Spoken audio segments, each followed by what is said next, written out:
فيستافالا كالتوري وزانستياك جو خواردنگهên dihokya.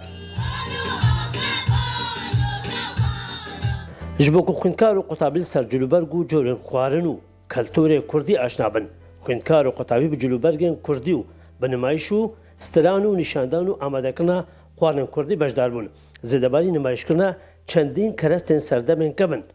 Helwisa divê Vîstavalê de beşekê girin ji bo zanistê jî hatbû terxankirin.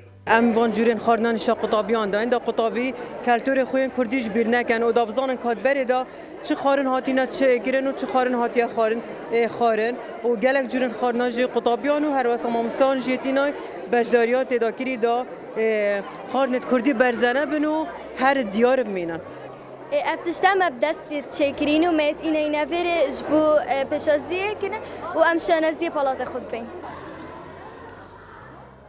Ek ji mamosteyên serperiştên vê Vîstavalê jî wesa behsê giringiya bestina van cora Vîstavala diket.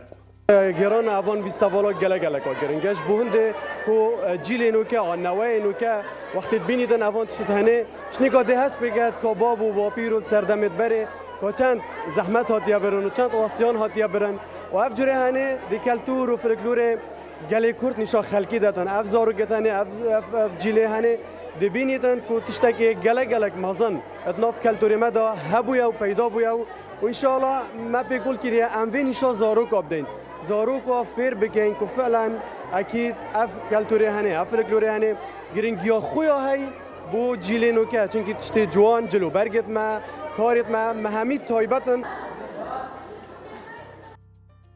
Pitiriya van karên keltûrî û corên xwarinên Kurdî bi destên xwendkar û qutabîyan hatibin drûstkirin ji bo ku bizanin dikevin dan Kurdan çawa jiyana xwe birêve dibirin.